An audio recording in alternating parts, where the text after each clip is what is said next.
Thank you, Kevin. Thank you, Dean Steiner. And thank you for having me here. I've been wanting to come to Texas for some time as well, and finally worked out with the schedule and the timing, and so far it's been a great run. We'll talk to the students at the end of the semester and see how they feel about that, but they've been doing great so far. It's been great working with them. We call it the Translogic Spirit Form Revival Studio, so it's maybe a good, appropriate slide to open up with relative to our studio in some ways. We're actually doing a vertical monastery on the bluffs of the Mississippi in Memphis. So we've got this whole spirit thing woven all through what we're doing in the studio, but in many ways what we also do out in the world in which we operate in. I think there's here we go. I always show this building to start out with. It's my favorite building in the world. For me, it exemplifies, in many ways, what we're after, which are buildings that are at once singular and yet universal, that there's a balance between what is to be singular and universal, what it is to be, to have a local relationship with one's place, but at the same time, a more global and national presence in the language in which you operate, and something that's typologically rich, but also highly dynamic as well. So this is right here in Fayetteville, Arkansas. Next, let me see if I can. Living and working and practicing, teaching, building in Northwest Arkansas for the last 24 years has really allowed me to kind of understand in many ways the many aspects of the place that operate not at the surface but really below the surface. Fayetteville is really in the Northwest Arkansas, basically is the home of the Ozarks. It's also the home of Walmart, home of about 1 billion chickens. I mean, we have it all there. I heard we were number 3 behind Austin for best places to live in the country, behind Denver. So anyways, we're catching up to Austin somehow. Most likely it's the chickens, I'm sure. When Princeton Press wanted to do a book on our work, which I thought was way too early, but some 10 years ago, they asked for an iconic image of our place. And so we thought, well, the Ozarks are really about, these hills, this intersection of hills and valleys, and Fayetteville's the only town in Northwest Arkansas actually built on hills.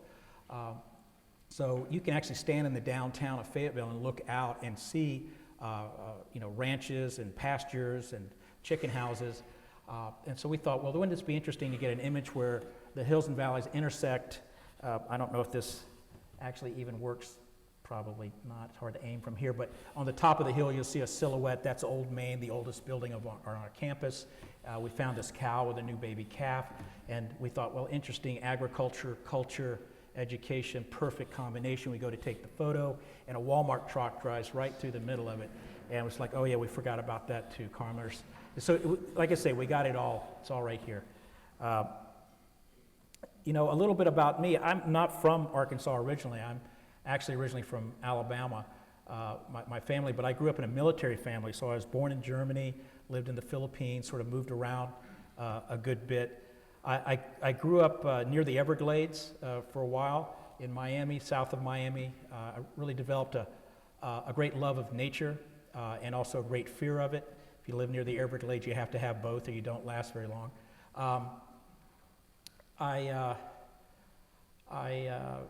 was a wrestler. I wasn't particularly athletic, but I was a wrestler when I was in high school. I had the opportunity to wrestle a bear one time for practice. No kidding. It's a long story. I won't go into it. I will say, just to cut to the chase, I got my butt kicked really badly. And it's always kind of haunted me throughout my life, this bear that kicked my butt. I started architecture school really with my original intentions to become a cartoonist. before I went to architecture school. I loved to cartoon, I loved to develop figures, I loved to develop visages in profile and section. It was just the way I developed my characters. But I had read someplace in an article that many cartoonists, in fact like 85–90%, have alcohol issues. And I thought, God, I don't want to be like that. So I decided to go into architecture. Only to discover that that's also an issue there. But I went to architecture school without ever having read a book on architecture. I sort of knew something about a guy named Wright. And I also came from a very modest background where we just didn't really have any money. And so I had to put my way through school, I had to work. So in order to do that, I spent 5 summers working in the rural South selling Bibles.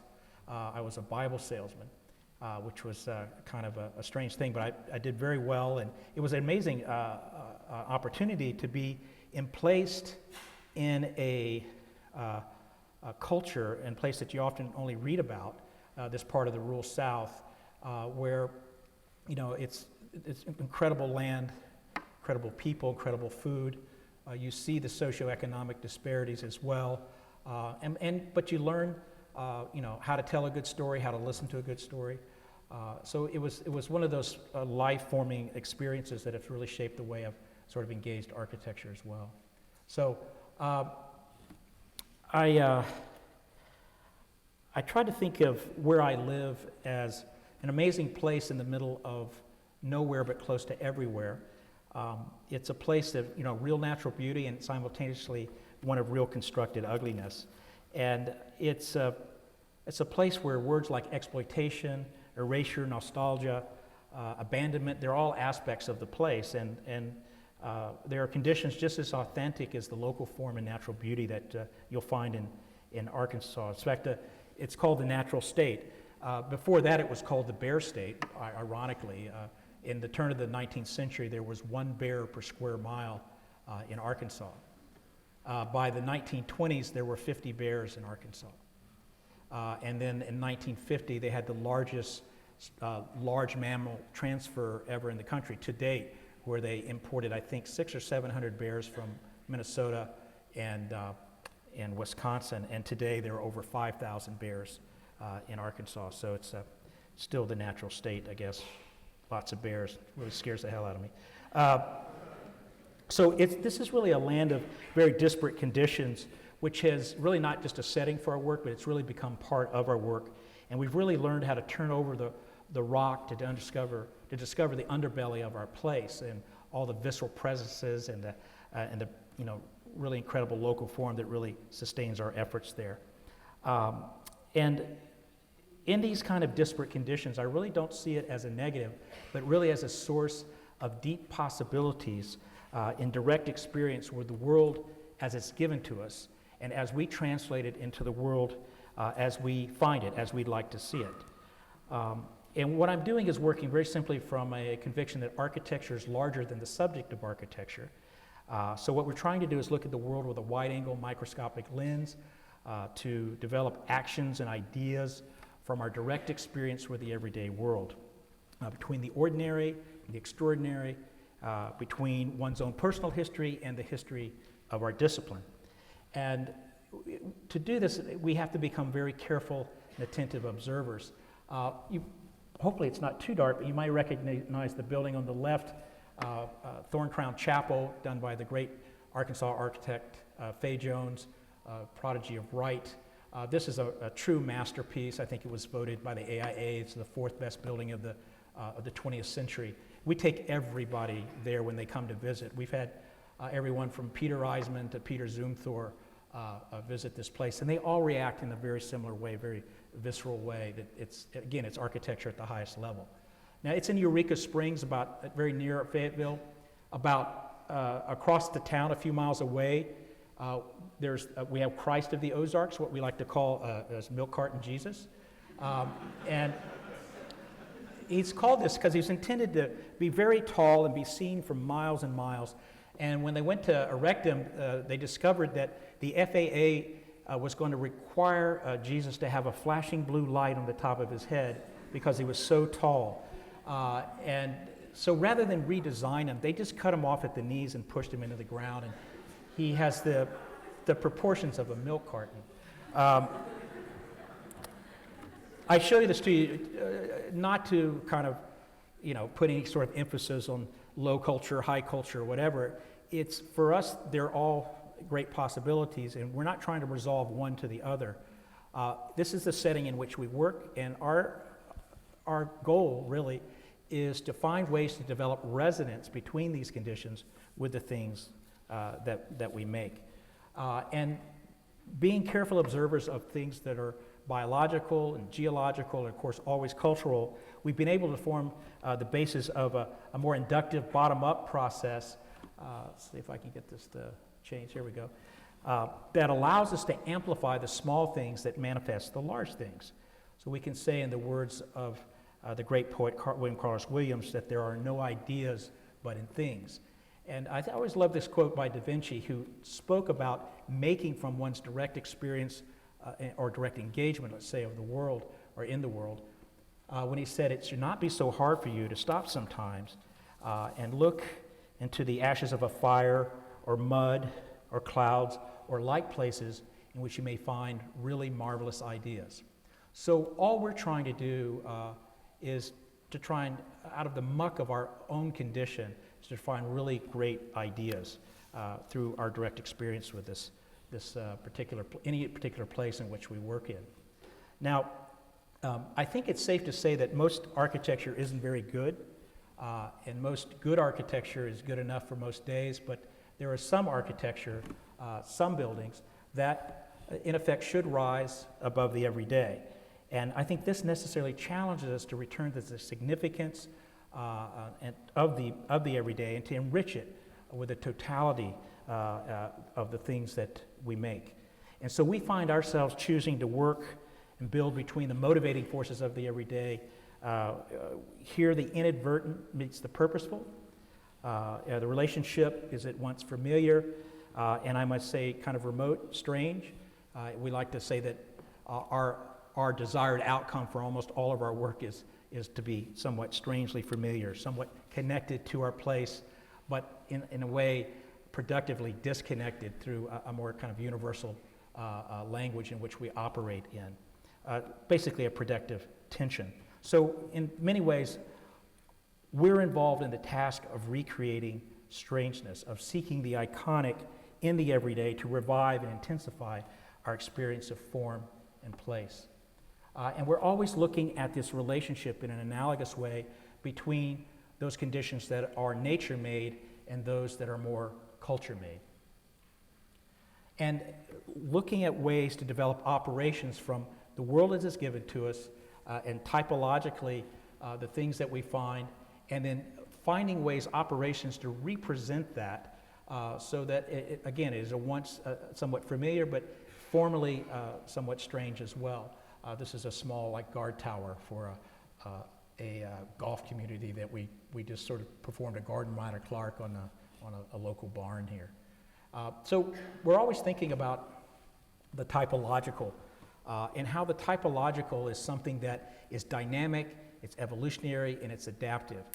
It's not, people, if you're from Arkansas, you must be doing the vernacular or something. We don't do the vernacular, we look at it, but we look for opportunities to transgress it in gentle ways, to begin to use it to project forward how we take typologies and help them evolve in particular situations. And we've looked at ways to rethink how we build in the American landscape. I did a series of prototypes where we take an inanimate object, in this case like a small camper and a dragonfly, and we perform a bit of architectural husbandry, and we come up with a dragonfly house that sits lightly upon the ground, creates its own shadow, breathes out both ends, ventilated out both ends. And we have a whole series of these, which I developed some 20 years ago when I didn't have any work, but I was wanting to prepare myself for work to come and develop a formal language, a set of material logics that would come with that, that I could begin to use in projects that I hoped would come. And over the last 24 years, we've developed a whole body of work of looking at particular typologies that are somewhat prevalent in our place and prevalent in what we look at, as well as more natural conditions, organic conditions, and then how those things get spliced together along with site and program and all those other criteria to develop a variety of projects that have evolved into a project that's larger than any of the projects that we're working on at any one time in the office. And they begin to fold into each other, and so ideas explored over and over and refined and iterated to continue to develop, hopefully, a language over time. And we even started to perform little taxonomies, thinking of these as characters or figures this is a variety of projects that are in the office. That, again, almost everything is conceived as a singular figure in the land. That's mostly what we have where I'm at, is we have more space than form. We have very little urban fabric to work with. So these are conceived in sectional, kind of in profile ways, in silhouettes, and they're can be very kind of fugitive in a way in which they sit upon the landscape. So Kevin had mentioned this. The Kenan Tower House is really the structure that sort of set everything off for us. 7-story house in Fayetteville. It's really, in many ways, kind of born out of looking locally at local feed mills and that sort of thing, but even our own travels to places like Lucca and Yemen. But it was intended to be a tree house, but we couldn't do it because our trees there don't get that big in the Ozarks, because we have really poor soils. In fact, our cash crop is really rocks. It's not chickens, it's rocks. So we kind of looked at a tower as how it meets the ground. We did an inventory of what nature provided us, and we loved the patterns and textures of the bark of the white oak. So we milled white oak locally, so it's something we can renew in our area. That became a white oak lattice fin that kind of wrapped around the stairway up. The top of the wood is the datum of the maximum mature height of a white oak. And then above that, as we rise above the trees, are all of these buildings, these towers, feed mills and chicken mills, and that are all wrapped in white metal or white concrete. So it's another order in the landscape we wanted to take part of. So we have a very thin metal skin that acts as a type of husk over the wood and becomes this figure that you can read for miles. And the wood, as it wraps, creates this kind of cacophony of light as you move up. It's got a nice threshold, just little elements, moments, doors, windows, all conceived as spatial moments. There's a dumbwaiter in it as well for babies and beer. And then as you make your way to the top, great spaces with a 360-degree view of the landscape, as well as the sky court at the top, open to the sky with controlled views to the landscape. It really is a structure about view and the act of viewing itself. And in this kind of line of thinking, we began to have opportunities to deal with, just small structures, but in this case, a small structure for a beekeeper in North Carolina. I've done this woman's house 10 years earlier. She was my former girlfriend's mother, I should say. I always tell students that if you ever get dumped and someone asks you to be their friend, at least consider the possibilities. So I got to do her mother's house and then this little structure.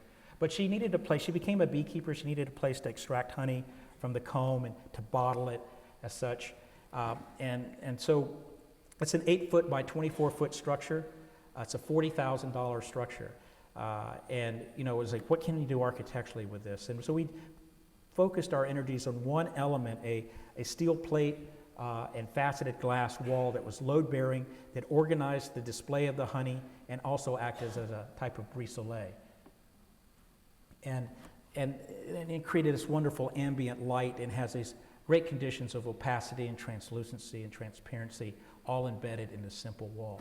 So again, we began to think how the smallest of projects could become architecture with a capital A, and that began to make me think that maybe our mission is about demonstrating that architecture can happen anywhere, at any scale, at any budget, and happen for anyone. And that's something that we've been very involved in for the last 24 years. and opportunity to kind of continue this thinking about typology, the golf clubhouse, that one that we did for Mr. Tyson. This is a Blessings clubhouse. Mr. Tyson had asked for a contemporary clubhouse. He said, I don't want another, antebellum home or another hunting lodge. I want something that looks like it came out of the 21st century. So we used the local stone that we have from Paris, Arkansas, and copper, timeless materials, to, again, respect the traditions or the rituals of the game, but wrap it in these timeless materials and give it a whole new presence in the landscape of the golf course. And then just very carefully using portals to create thresholds into the valley that lines with the 18th green, so you start where you end on the golf course, and then finding ways to reiterate that on the interior here up in the lounge that aligns directly over top of the portal at the ground level that frames views out to the east. And in unexpected moments, this is all the wet areas with a Roman type of bath whirlpool. When this was on in Art Daily, somebody blogged, hey, Peter Zumthor called and would like his baths back. And I was like, yeah, well.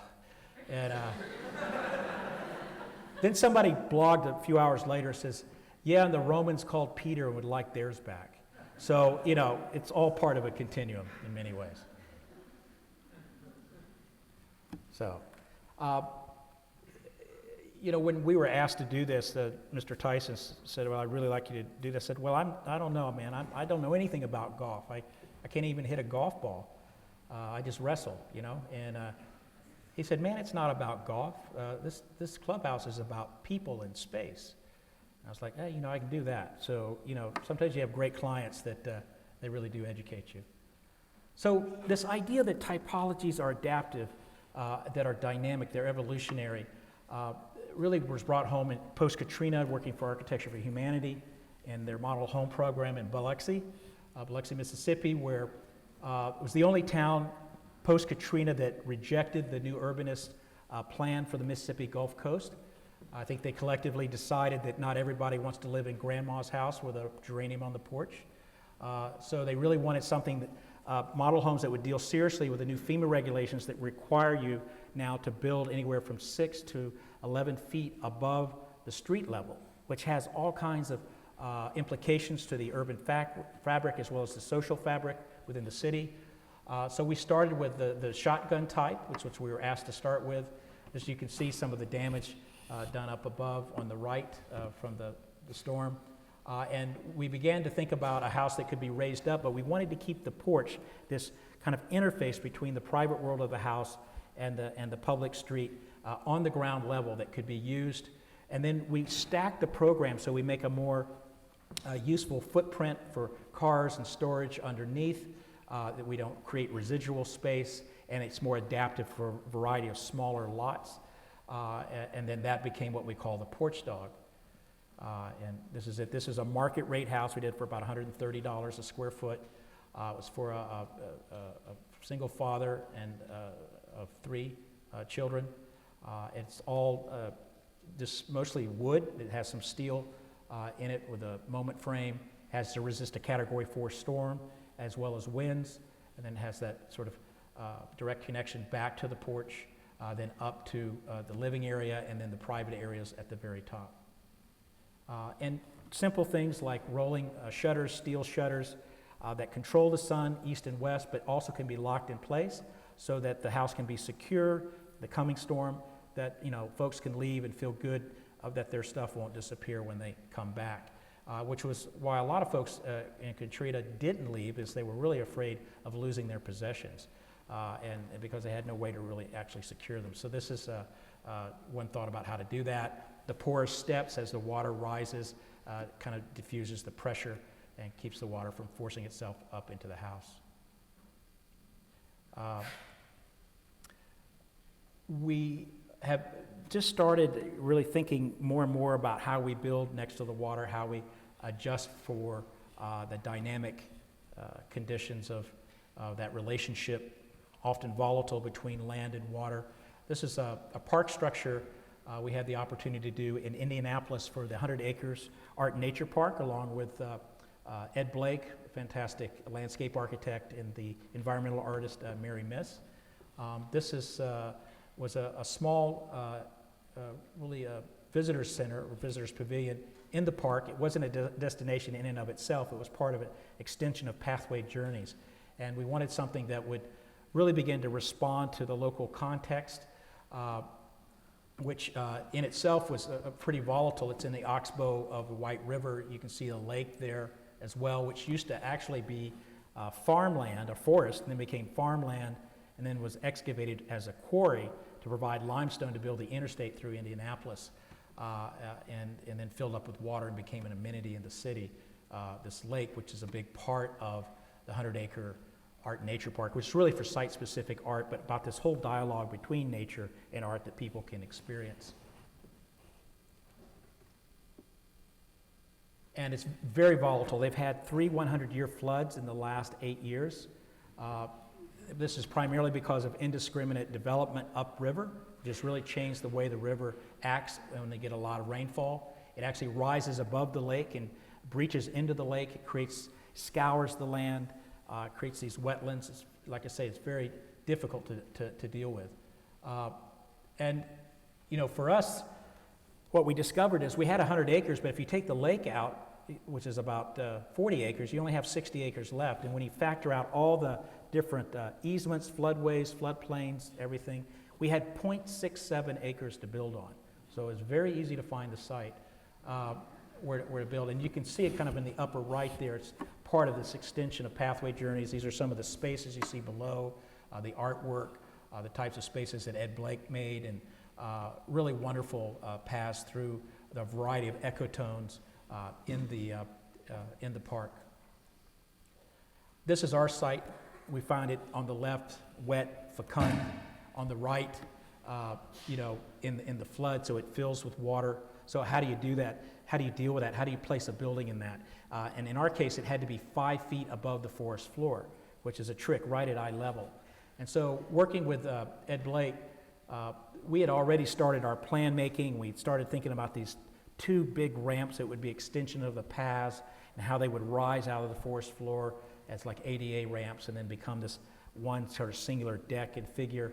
And so he came up with a series of figured mounds that rose 3.5 feet in an almost seamless way out of the forest floor. And then we float just above the mound, and that gets us up to the 5 feet. So it's all very organic, very seamless in the way that it works. And you can see that here. And it's a real stealth building. If you're back in the woods, you can't even see it. It just sort of just dissolves into the landscape, and you really don't discover it until you get up close to it. And part of this whole discovery was really looking at the site, what we could find that would inspire us. And I kept finding these leaves that had been eaten away by insects, but the structure of the leaf had been left, and this very porous surface. And it reminded me of the canopy of the trees that allowed water and light and air to come through. And I thought maybe we could make a building that would allow all of that to happen as well: light, water, air. On the left, you see a microscopic image of a butterfly wing, and how important the structure is to the lightness of things. So working with a really great structural engineer, Guy Nordenson, we developed an exoskeleton that would allow us to create a surface of one material, one detail. In this case, a series of 2x4 Ipe planks turned on edge that allows, with gaps in between. So we developed an animation to show what we mean by one material, one detail. It's a really good one. Only lasts a few seconds. All right, thank you. If you missed it, you missed it. I'll go back. I can't. There you go. So it's just like a big dress pattern, folds over. It's like a big taco, right? Big breakfast taco. And you've got the lounge and the service elements sandwiched in between. And then it allows this wonderful, like again, cacophony of light and air and water to come through it. We pleated the system so we could get oculi in it in a seamless way that allows more light and even shapes the rain and the snow that comes through it certain times of the season. And the structure that I talked about, the exoskeleton of steel, it's quite complex, but you rarely see it because it's really above you in an interface with the wood. So it only imprints its shadow on the screen of the wood, and that is constantly moving as the light pulsates across the day, as the light moves across the building over the course of the day and the seasons. And then, of course, you got to have the key shot. This is the first, I think, the first national award winner for the city of Indianapolis. So, a very small project, but it's really become quite beloved and well used in the park. This little project led us to getting a new project in a park called Shelby Farms, and we've been working on this for about 3 years with James Corner, Field Operations. It's the largest urban park in the country. It's used to be a penal farm. A lot of workers there, prisoners, working the farm for 70 years, and then eventually got turned over back to the city, and then they wound up having a private nonprofit take it over. And they've been running it as a city park in East Memphis for quite some time, and have finally gotten the funds to start building structures, start expanding the heart of the park, a lake that's in the center of the park, and really upping the ante for activities and all kinds of, whether it's nature activities or multi-purpose events, concerts, a variety, boating, variety of things. So it's been a pleasure to be a big part of this project, working with JFCO. Again, we went back to our roots, as we always do, looking at simple typologies like the small cabin you see here, dog trots, big sheds, agricultural sheds.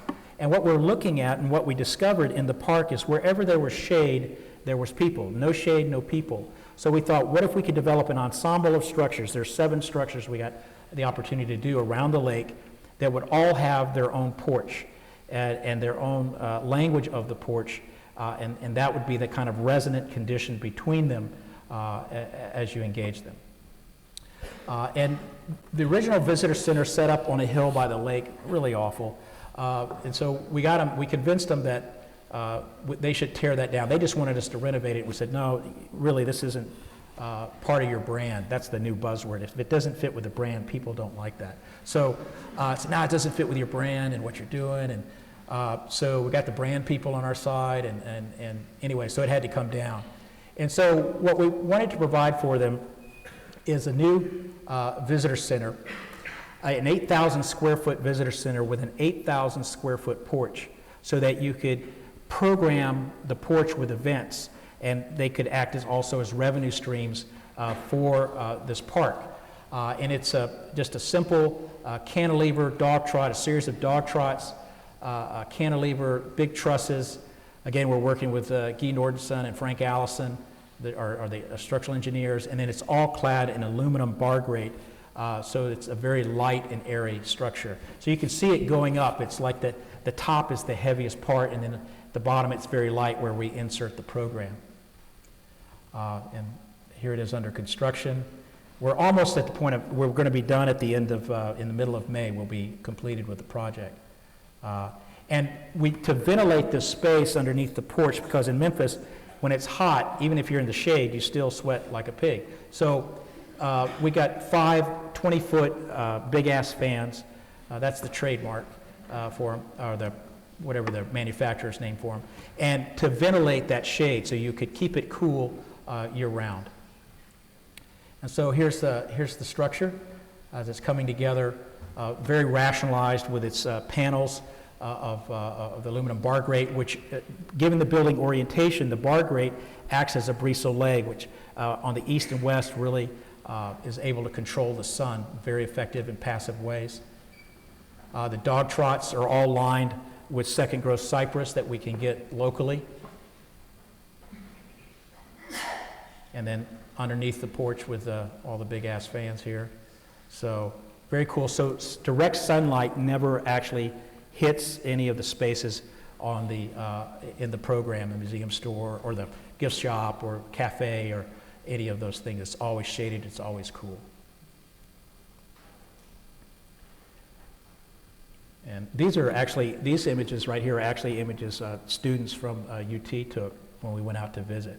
So constantly changing in the light kind of is able to be filtered through the whole body of the thing. And then at night we've wired it and it lights up and becomes its own kind of lantern out in the wilderness there. We're doing a, whoops, let's see, a multi-purpose event center and restaurant that has its own farm around it. And this is something that's sorely lacking in Memphis, is just event space. So this is something that not only has attraction, just a need, but we've also set it up to where you can eat out on a deck facing west to capture sunsets and then be able to not be blinded at the same time. So we have this enormous porch, some of it almost 60 to 70 foot deep, that controls the shade and it allows you to capture some pretty amazing sunsets. So you can see it sort of under construction, and then the relationship between the event space and the porch, as you see on the bottom left there. And JCFO, they've done a wonderful job of articulating the edge of the lake, and then just some other images under construction.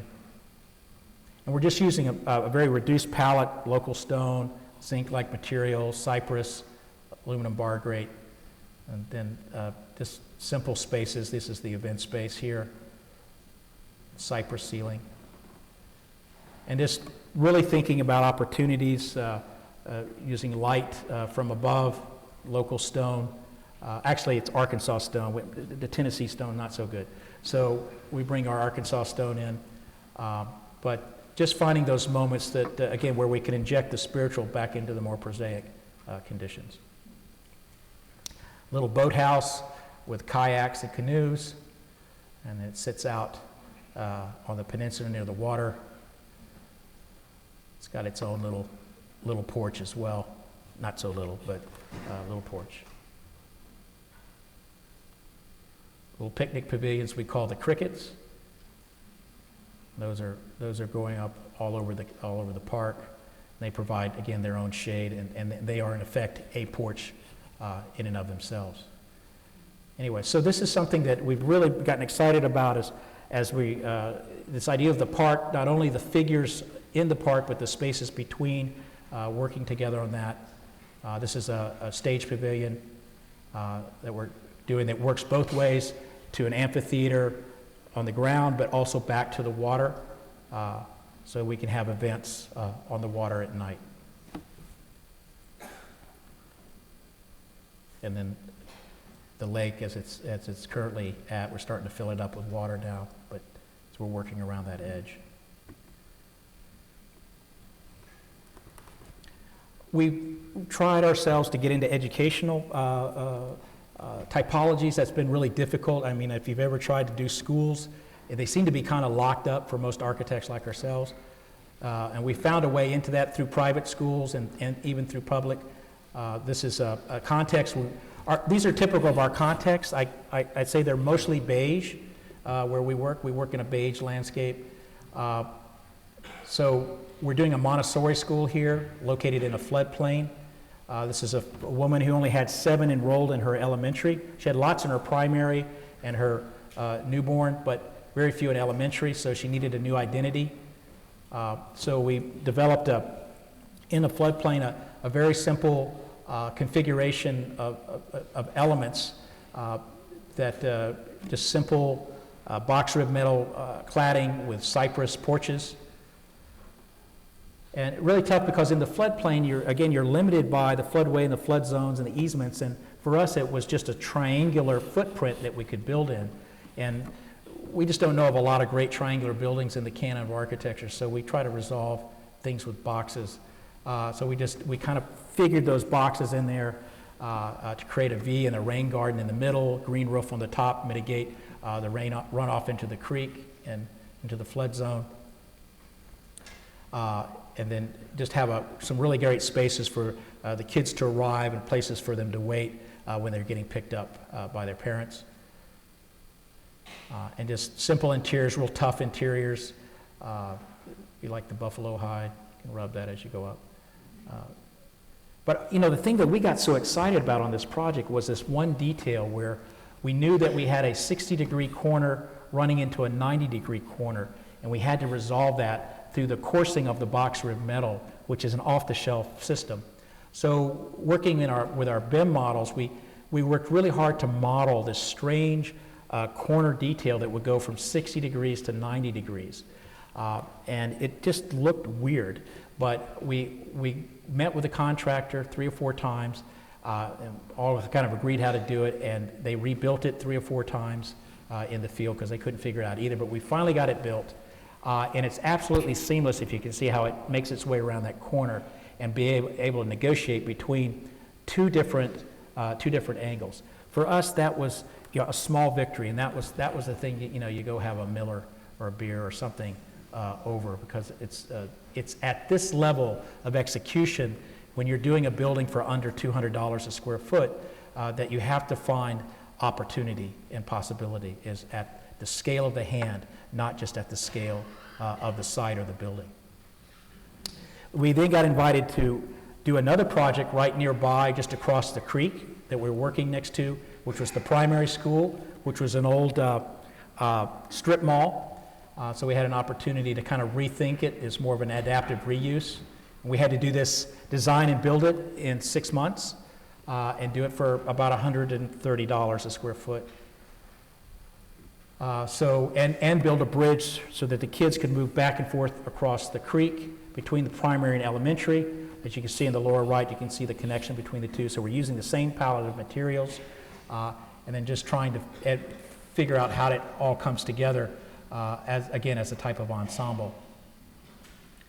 And we also had to add to this. So you can see the before shots, L-shaped program, and then we created a finger right in the reentrant condition, and which was the least expensive way to do it. We discovered working with the contractor, and then that created a series of pie-shaped courtyard spaces, controlled areas for play for the kids. And then we developed a bit of a shroud envelope that was suspended that kind of defined a zone between the parking and the student classrooms. It's kind of gasket of space that they could play in, as well as provide sunshade as the sun moves around the building over the course of the day.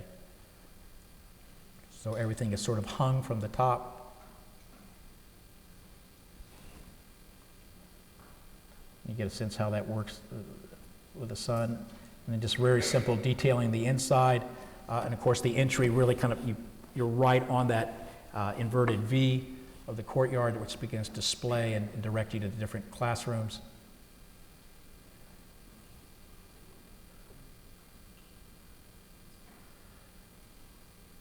And then the courtyard themselves, which the kids have a lot of fun playing around, throwing rocks at each other. It's really good.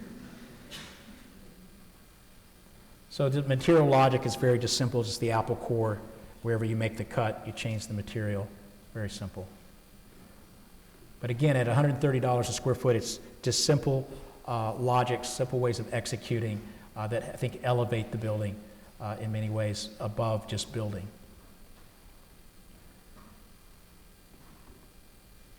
There you go. So getting into schools really is something I'll return back to. We got to do our first high school. But still thinking kind of forward about how we take a unit and repeat a unit to build a kind of high degree of energy through those interaction of the different elements. There's something that we learned in the certainly in the Honey House, certainly at the IMA, Indianapolis Museum of Art, that visitor center, and now at an interior space at Crystal Bridges Museum, which is an American art museum in Bentonville, Arkansas. I'm sure you've heard about. It's the newest American art museum in the country, really, since the Whitney. It's been an astounding success. It's a Moshe Safdie design museum. We were asked to come in and do the museum store right in the middle of construction with no real idea of what the museum was actually going to look like. And we got this really crappy space that Moshe Safdie left us, semicircular, glass facing west, the only place that didn't have architectural concrete, columns every 10 feet to support a green roof. It was like, God, what do you do? But we kept thinking about it in a material way, especially the raw material of the hardwood forest that we have, those resources, and how we could transform that into a system of articulation, not unlike my mentor, Fay Jones, with just simple elements that could be repeated, that would be cost effective, but maximum effect. So we developed a carapace, really, for the interior, made up of 485 ribs out of 285 sheets of cherry plywood, local plywood, all fabricated on a CNC machine. So directly from our BIM files to CNC, 3-axis CNC that was locally made. In fact, all the gondolas, all the display items you see here are also milled on the CNC. Those are out of walnut. So the entire system was done, and it saved over 40% from doing it by hand, which was and a high degree of customization involved. But to get to that point, we had to think about, how we began, and very often we sort of,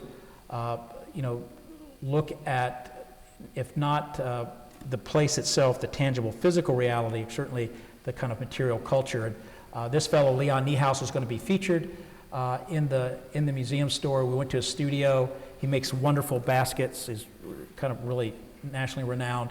And we like the way he made his baskets. So he draws them up on charcoal in profile, but he makes a plan as well, and he extrudes it along a path. And then how it closes itself is how it gets its character from. So this profile and path operation carried forward in some of the initial sketches to develop a profile that would allow us to cover sprinklers and infrastructure like vents and lighting and so forth, and then allow us to embed merchandise in this carapace, and then extrude that along a path. And that eventually evolved into a series of ribs, and even where we mill the connections into the rib. And then these ribs are made of 2 or 4 components, and they're spaced every 4 inches apart. And this is the array. This is all of the ribs, all laid out. Each one is different because we're running parallel to a curve. So every drawer, every rib is different, all custom. And this is Adam working on his 3-axis. He usually makes newel posts and stairs and cabinets, so this is a great challenge for him, even milled in the connections. And then we got these 2 old guys to hang these. It's like took them about 6 weeks to hang these all very carefully. They did a great job, but they did ask us to lose their phone number afterwards. Don't call us, we'll call you, kind of deal. And then it all came together. It's a really great environment. And the idea was to take the museum experience and extend that to the retail experience. And it's really been a great success. In fact, the store paid for itself in its first 4 months through the profits that it made, which made the owner very happy, was allowed us to demonstrate that good design can be very good business. So the business of schools, this has probably been the greatest opportunity we've had as a firm, and one of the strangest ones.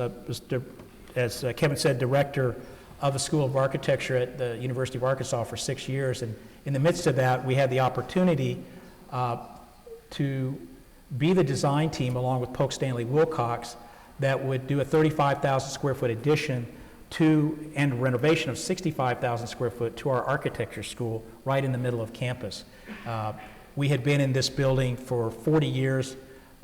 It was, as you can see, a neoclassical Beaux-Arts library, and then it became the architecture school. And so we needed to add to that. And the big caveat was that we could only add to the west, and the addition had to be the same width and length as the neoclassical bar on the east.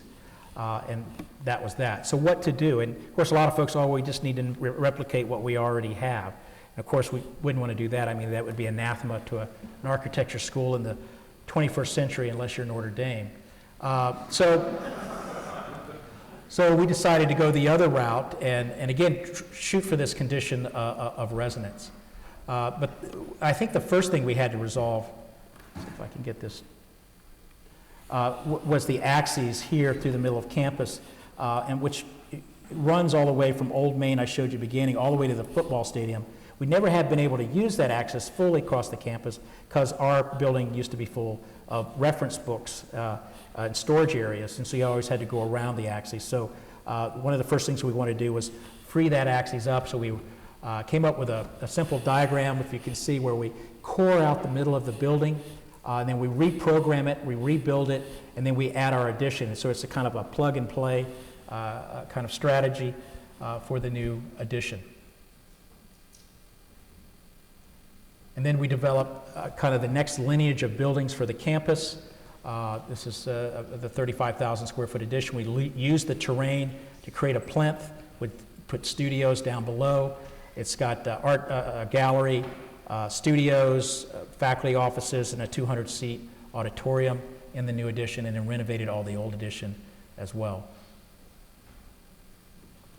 And to get it past the design review board was a bit of a challenge because we had some opposition, but we tried to treat the school and the addition as a didactic moment, a way for our students to learn about how we used to build some 70, 80 years ago, buildings that wanted to look like they were part of the 19th century, which really looked like buildings part of the 15th century and so forth.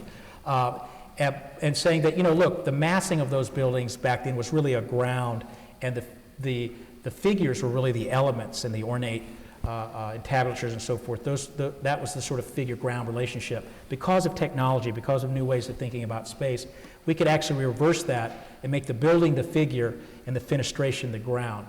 And I said, now our students can learn about these different ways in which we can build and understand the relationships between the two and the differences. And they sort of bought into that and allowed us to move forward.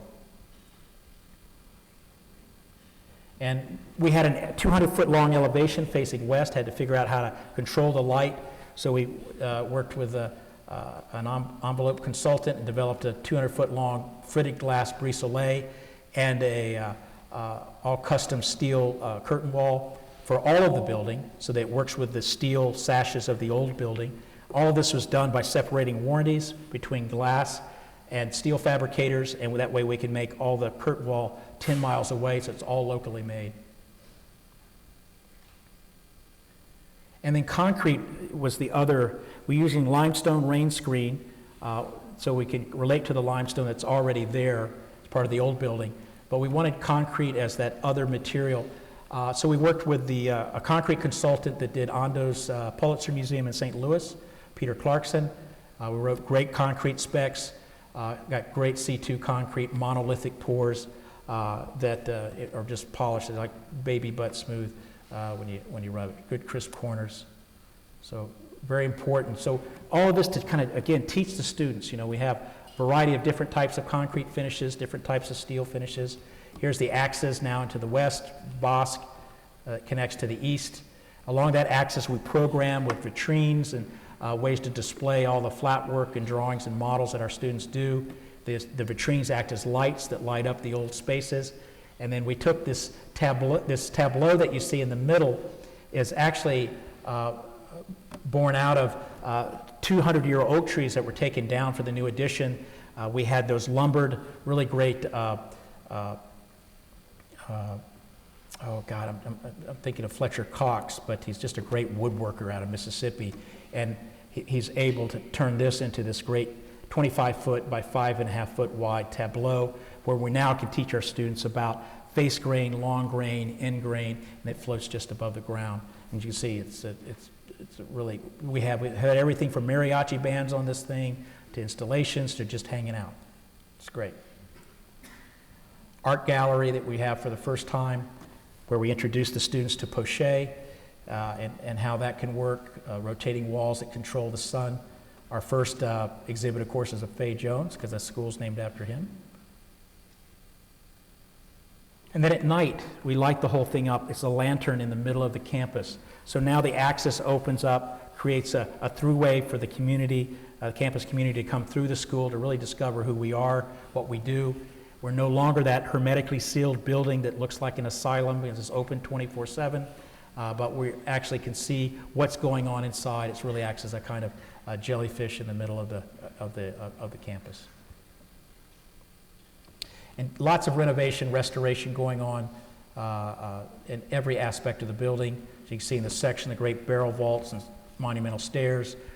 Then you see a larger section through what we call the gallery, which is where all our major reviews and such go, movable panels. It's a multi-purpose event space.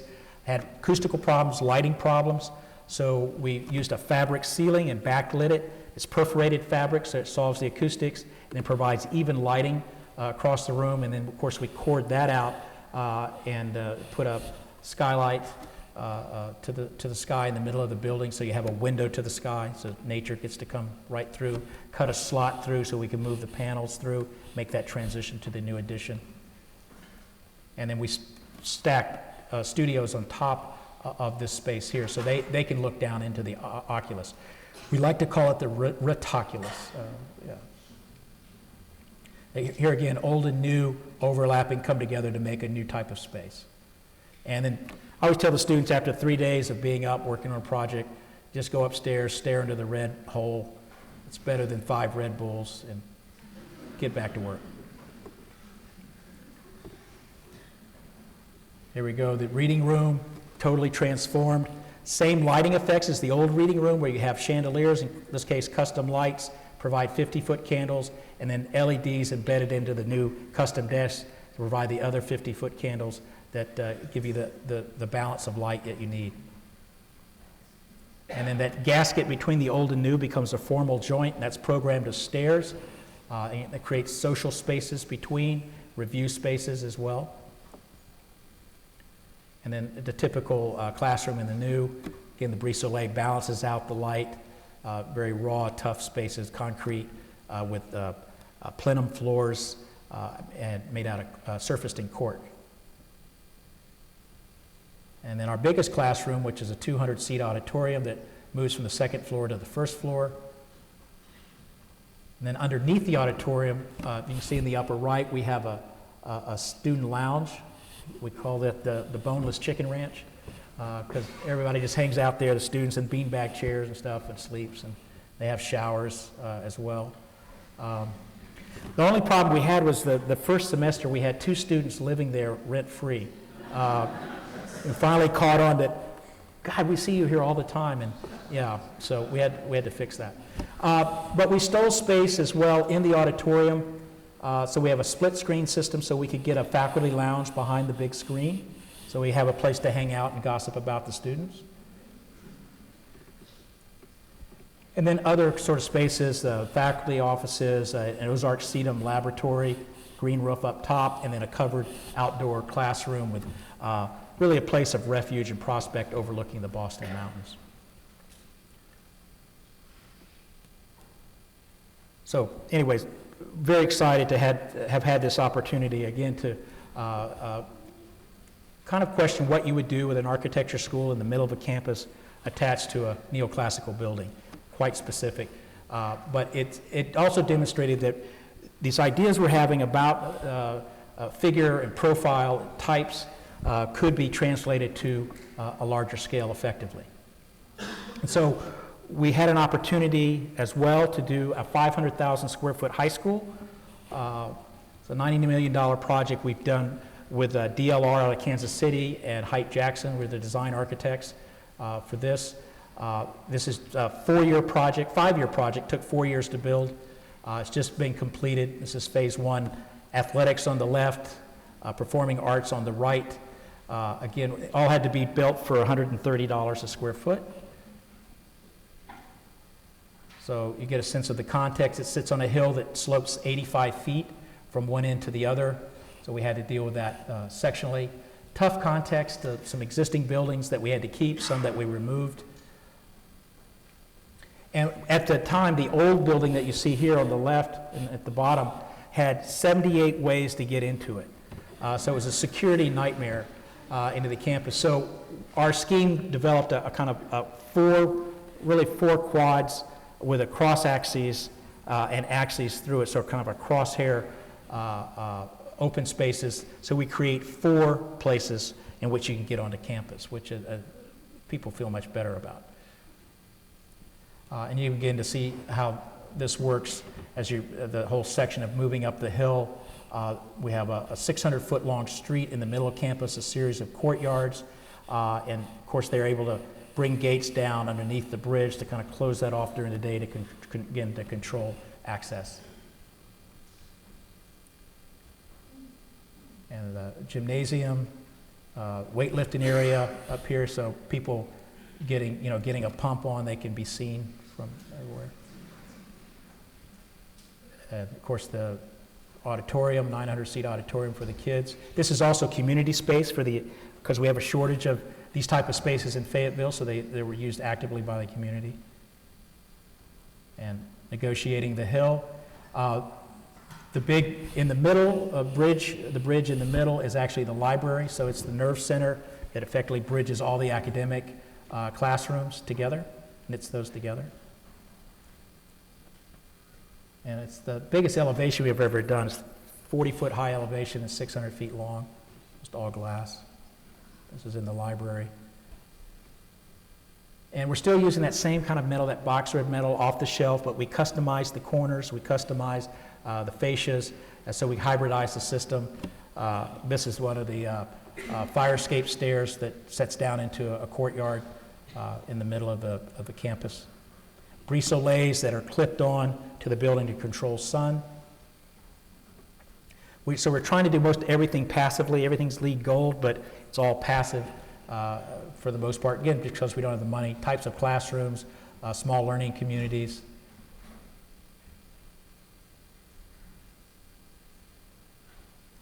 And then the final image. So anyways, education has become a new type that we're really interested in, and we're doing in Dallas an innovation lab for the Lamplighter School now, and really excited about this possibilities that schools don't have to be the most impoverished, uninspired building type that we have, and they can be affordable.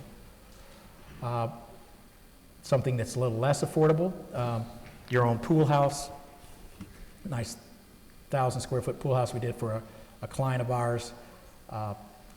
If you notice, I'm not showing any residential. This will be it for today. We have a tough time with residential. Something always happens, but this one got built.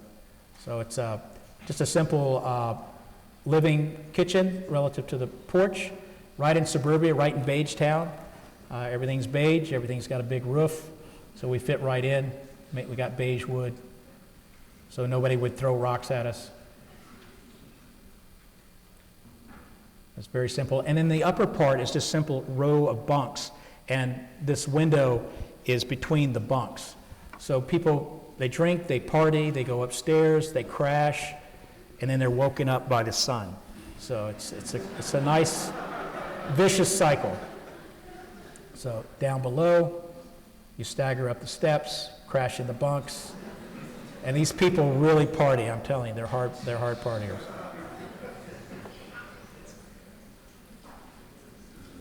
Anyways, very, very straightforward, simple project. Nice amenity for their house. We've just finished work for the Quapaw Indians. This is a wellness center. This is the first building built after the tornado 2 years ago. Again, this is a HUD project, so we built this for $90 a square foot. It's basically a gymnasium, but we wanted it to be something more, so this idea of the porch as a type of civic space that fronts a plaza where they have their own sort of tribal events, and that'll be developed as a community garden over time as they get funds. But we were really kind of proud of this project. I've never shown it before till tonight. It's just very simple, tough context, a very poor town in Quapaw, Oklahoma. You see some of the damage done after the tornado really kind of tore the town up. So this is kind of the first project. And it's just, you get one or two big moves on this. So it's a box, and we just slipped the concrete tray out to allow for some light into the space, and then built the big blue box over the top to cover the basketball courts, and the locker areas. That's it. Again, we're using our box rib metal system. simple Conair systems, all just simple stuff. Just it's a fine line in many ways between design and the art of designating. And as architects today, we find ourselves toggling back and forth between designing and designating, the art of selecting from the catalogs and arranging that. But the one thing we have learned is that what doesn't cost any extra are things like proportion and scale, stuff that we're supposed to be learning in school, and that can be very, very effective in what you do, and very cost effective as well. Anyways, the tribe is quite proud of this, and we've gotten all this other work from them now to do some other things. So again, nothing I think as an architect should escape your grasp in order to elevate something to the status of architecture, no matter how modest it might be. For some time now, I've been watching a good part of the farmland in where I live get annexed and sold off and become suburban kind of office parks and gated communities and so forth. Again, lots of beige, 56 different moves when you could do it in 2. And we finally just said, we're going to make a commentary on this. So we had an opportunity to do a pediatrician's clinic, an office building in Rogers, Arkansas, in a suburban nightmare of a landscape. And we said, what if we just use 2 materials and mostly no windows? And we'll just skylight everything from above, because they're exam rooms and they need a certain kind of privacy. So this is, again, I haven't shown any, this is just, it's still getting built. We just took some photos on Saturday, but I wanted to show you, I'll share this with y'all nonetheless. So this is the context you see in the upper right, lots of really bad stuff. The big highways were right off the interstate. We're right in a big medical area. As you can see our site, the orange site. We actually get a variance so we can move our building closer to the street, which was novel. Nobody ever wants to do that in suburbia. We made some renderings, and we showed this to the client, and we said, you know, this is like an abstract figure in a land of, you know, a kind of nasty suburban realism, and it could be a showstopper. And he goes, well, where have I seen this before? And he goes, you know what it reminds me of? Because he knew this land before it got annexed. He says, there used to be barns and other singular sort of figures that sat on the hillside there. And I said, well, that's kind of the idea, is this is a singular figure, the landscape recalls its origins, and then is in some ways a not so subtle critique of what's there. So some renderings, and then under construction. The foot is a kind of analogous to a stairway that moves you up into a reception area. The top part that you see figure is actually a lounge, a mezzanine lounge for the doctors who are on call, places for them to sleep until they have to go out to the hospital and hang out and relax. And then exam rooms all in between, and then underneath spec medical offices below to help sustain the cost of the building for the doctor that owns it. And here it is today. So we got a custom cayenne red facade that kind of really hops around with the light. Brise soleils to control the eastern sun. But you drive by, it's red on one side, gray on the other.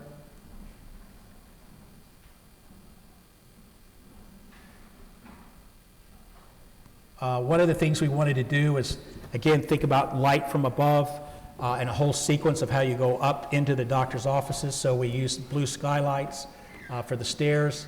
We thought we were going to have to paint it blue. That's what the rendering shows on the left. But we just took this image on Saturday, and I think the blue skylight's working pretty well. So this blue light that you move up through. So this whole idea of I'm going to a place of healing and I'm moving up into the doctor's offices. I have to tell you, this building is driving people's nuts up in Rogers. What in the hell is that? Is the favorite line. But I think it's having the necessary effect. And really, I think it calls into question why things are done the way they're done in this neck of the woods anyway. You see I'm suffering from infatuation and love here because there are way too many images, sorry. But we're really trying to understand it just as a figure ourselves in the landscape and what it's doing. You know, you imagine these things, but until they get built, you really never truly understand them. There is a passageway underneath where patients are dropped off, and then you're parking. The client's gotten so excited, he's even hired an artist to do commissioned sculpture for him, and you know, bioswells and just the whole thing. He's really gotten into it. So I think it's a good thing. It could maybe be a bit of an oasis in the middle of all this stuff. And you know, the idea of the roadside architecture is something we've been working on for some time.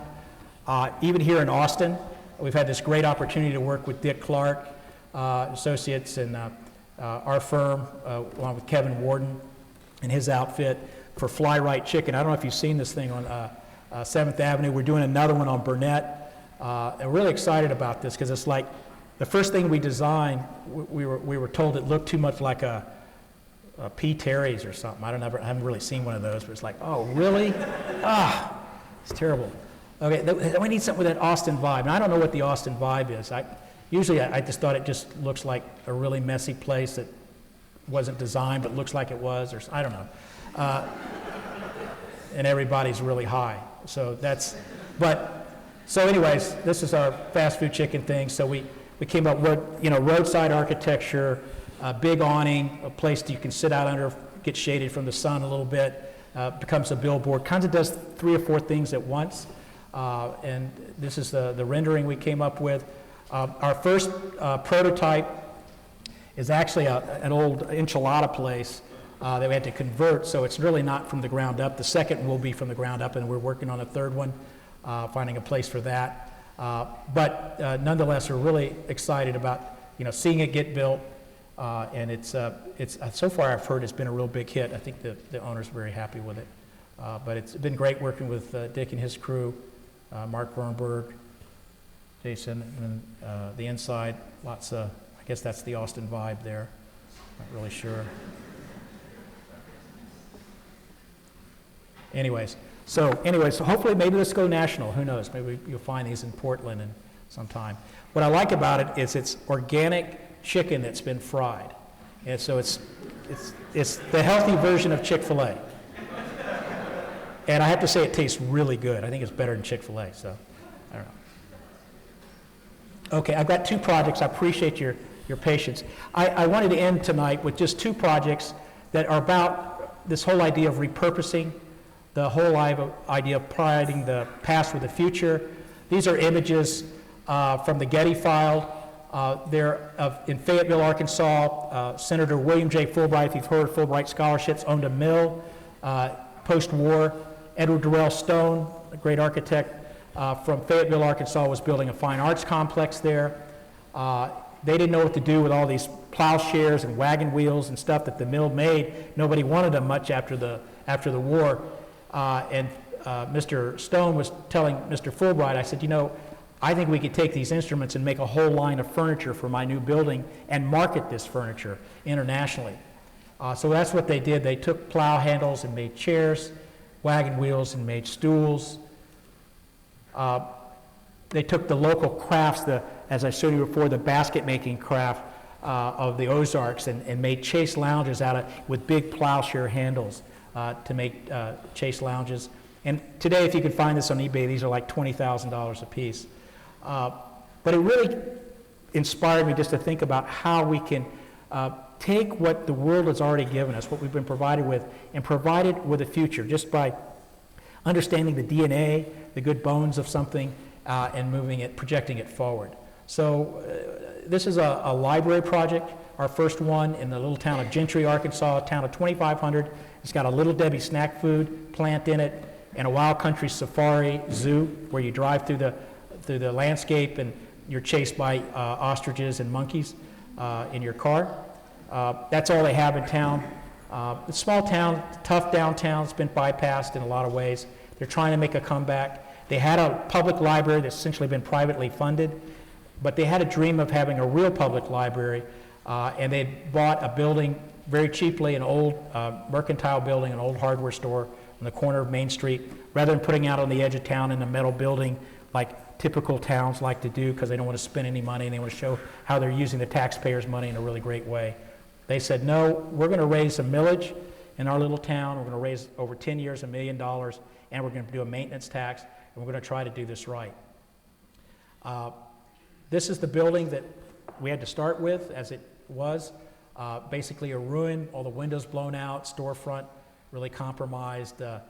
It's in Tornado Alley, so the bricks have been blown off in storms. They just patched it back with whatever they had. And our first response was, wow, this is great. We could just tear this down and start over and make this really great library. And the head of the library board said, well, no, we really like this building. It's sentimental. Like, oh, you like this? And of course, I'm not a layperson. So I'm looking at it, and he said, yeah, this used to be the socioeconomic hub of our city for nearly 100 years. And then the mayor chimed in. He said, yeah, when I was a kid, I used to eat barbecued beaver out of from out behind that storefront there. So it goes to show you we'll eat anything in Arkansas. So I got the point. And so after nearly a month of study and lots of yellow trash, trying to figure out how to not provide this building with a false history, but a new identity, make it part of the 21st century, what to do, finally came to the conclusion that the building in itself is an artifact, and if we represented it in some way, the way you take artifacts, because they didn't want just a library, they also wanted a community room, they wanted a genealogy department, and a way to display artifacts from the city's history. And I thought, well, I mean, you can take a pocket watch from the 19th century, and if you put it in the right kind of case, it can be a beautiful thing. So we decided to treat the building, not change the form or even the surfaces, just leave it as a ruin, and create these series of details of columns, windows, and doors, these little soap bubble details where we turn windows into vitrines. We don't replace the windows, but we encase them, and we begin to treat them, aspects of the building, like artifacts itself. And we had to do all of this for $108 a square foot. So this is still the least expensive library, public library in the state of Arkansas. And so just, again, working what they already had and in creating a syntax, a new language, a new identity through elements. Tough town, too. This is the mayor on his motorcycle. And he owns a tattoo parlor. So, I mean, it's tough. A lot of small town politics. Smartest politician I've ever met. I wished he was running for president. Really good, got us through. It took us nearly 7 years to get this thing built. It was really tough to get everything into budget. It was tough dealing with the small town politics, but everybody stayed true as they could to the project, and it eventually happened. And so we've replaced all of the existing openings with new glass and steel elements. And then on the inside, new columns and display areas and furniture. You can see we kind of did this Chilton car manual carburetor type of drawing to show all the different components of this new building, the new language. And the glass is hung, and we build forms to hang the glass with structural sealant. We let it cure for 28 days and pull the forms out, and the glass just hangs like a big shingle. Those are lateral bracing as shelves that they can put books and new journals in. This is all facing north. So you get this really transparent interface between the street and the reading rooms and the stack areas. And you see the ceiling, it's all pressed tin. They wanted to preserve that. So the mayor got all the county prisoners. He let them all out of jail for a few days. Took them all down tile by tile, numbered them. They had them restored off-site, put them back up. Couldn't penetrate it, so we put our HVAC and lighting thickened in the wall or in these like new columns we did, wrapped them in books and glass, shot the light upwards, bounce it off the ceiling, create the deflected light to light up the reading areas. The old lift, which used to take buggies from the second floor and hook them up to horses below when it was a hardware store, that becomes an exhibit display. Somebody donated a buggy. All throughout the building are these little types of displays. Upstairs, all patching the floor as best we could. This is the librarian's office. She floats up there by herself. She one of those librarians. She likes books. She doesn't like people. That's what she told me. So she's isolated all along. Command center. Again, just simple ways to use light, to bounce light in, to bring the spiritual into more prosaic conditions in a building. And this was the first National Library Award winner for the state of Arkansas. Others have gone on now. We've been published a lot of this. None of that matters in a lot of ways, because the greatest success, at least for us, was knowing that when we started, there were 300 library card holders in this town of 2,500. And today, there are over 2,300 library card holders in this town of 2,500. So once again, it can demonstrate the power of architecture, if not to transform institutions, certainly to strengthen them and to strengthen the cities in which they operate. And in that spirit, I wanted to end with this final project. This is a project that's, for us, the last 5 years has been a gift that keeps on giving. I'm not sure if I showed it the last time I was here or not, but it just continues to have a life. It's a small Eastern Orthodox Christian church in Springdale, Arkansas, built along the interstate.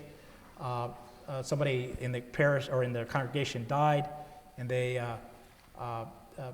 went and bought 3.5 acres. They bought a house, and it came with this metal welding shed. These are all large mega churches nearby. They wanted to kind of hold their own, be seen from the interstate, back up to this city park.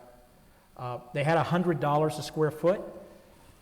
And they said, we'd like for you to build this up above here, lots of domes and arches. And I said we could do that if it was all 3/4-inch plywood, a billboard essentially. And they said, what do you mean? I said, well, I mean, you got $100 a square foot. So we leveraged that to kind of get really what we wanted to do, was a new idea about the Eastern Orthodox Christian churches, what that could be. You can see adventures in religious architecture in my neighborhood down below. I can assure you God's not hanging out there. So, you know, for me, it's just not enough to have a metal building and hang a cross on it and call it a day, especially if you're driving around in SUVs that cost more than the building, and you certainly wouldn't live in one of these, so what's the point?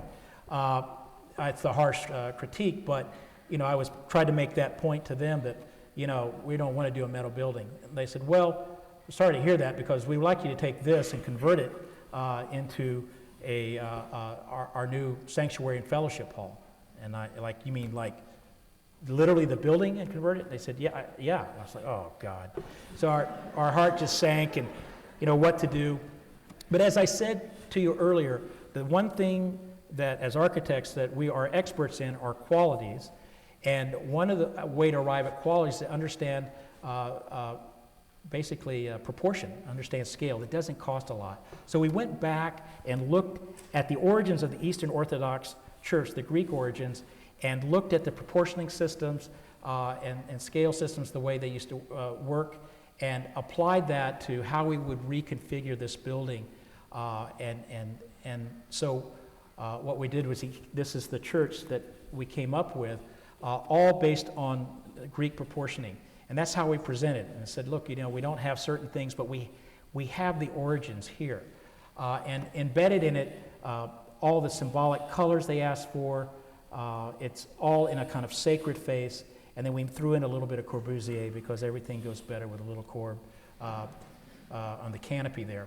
But that was it, just a simple, that also could be a kind of billboard to the, or sacred face, let's even say, to the interstate. So how did we do this? Basically, we added about 10 feet to the front of the metal building to create a narthex, north-south, that would get us on the east-west axis into the sanctuary. What you see in white in the plan is the fellowship hall, and then there are movable walls between the two of them where it can expand as necessary. And that was the basic strategy. We left the existing metal skin on it. We just wrapped it with a new metal skin, our box rib metal system. And then we coursed everything out. So all the windows are working right in the coursing of the metal. Even the door, the exit door, we put a piece of concrete at the bottom so you can see where it is. It's just all very highly crafted using off-the-shelf materials, and just making custom corners and everything, so everything is seamless and taut and somewhat abstract. in its setting. And then we light it up at night. So a simple section through the narthex, Father John's office up top.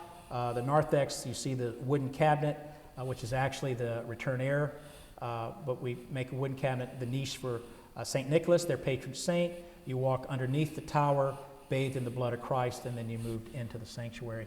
And then in the corner left is the baptistry, which they couldn't really afford, so that became the choir area. So here we are, candles are lit, they're put in a steel tray filled with sand. You pick a candle up, you move through directly into the space. We cut one window on the east side to bring in the eastern light in the morning. It's Father John and his regalia. An iconostasis made of basically T-bar with all the saints there. And very simple and just all nicely proportioned in section and plan. One of the things that was very important for them was to have a dome. We couldn't put it on the top because we'd have to cut through the steel structure, so they let us have a dome up in the inside of the ceiling plenum. They didn't have the money for a dome, and our contractor really didn't think he had the skill to actually custom make a dome, but he had a really great idea. He knew of a guy about 20 miles away, an old metal worker, that really liked beer, so he figured he said, I can give this guy 2 cases of beer, and he'll give us this satellite dish, which is 10 feet around. And so we're in the middle of construction, so we thought, this is great. So we took the satellite dish, we drove it back out. Of course, it's its own natural lath, so we skim coated it with plaster, jacked it up, put it in the ceiling, and they have their dome. So that's the way we roll. So Father John was, they're all very excited about that. I said, now you have a direct connection to God, Father John. And he said, yeah, but it's pointed in the wrong direction. And I said, well, yeah. Anyways. So 2 years ago, we got a call from the National AIA to inform us that this had won a National AIA Design Honor Award. And the woman that called said, we also did some research, she said, and we discovered that this is the least expensive building to ever win a National AIA Honor Award. And it once again demonstrated that indeed the architecture can happen anywhere, at any scale, at any budget, and for anyone. And I don't think we can let anyone tell us any differently, especially our own profession. And so this is something that I've used as a kind of bully pulpit to beat the profession over the head with sometimes when I hear architects, well, I just had a better budget, a better client, whatever. And we're putting our words, our money, put it this way, whatever, how do you say that? We're putting our money where our mouth is, there we go. So we just bought this old crappy building, West Center Street and College in Fayetteville, and moved our offices there, rented it out to some tenants for a store, and then we're having our offices, and we don't have the money to change much of it, but we're using the wonderful world of linseed oil paint to paint the building, put all this wonderful variations of windows that we love, from Leverwentz to Breuer, the east side. That's it today. We're just starting the painting of it. We just moved in about 6 weeks ago. This is the gallery. I finally got that bear that kicked my ass on a regular basis. It's an existential kind of thing, but remember, we were the bear state. So this is the gallery as you come in. That's our cigar lounge is up behind the bear. I like to smoke a little cigar, have a little bourbon once in a while. And then on the inside, just simple spaces with a figure on the inside and great window to the outside, natural light. Thank you all. Appreciate it.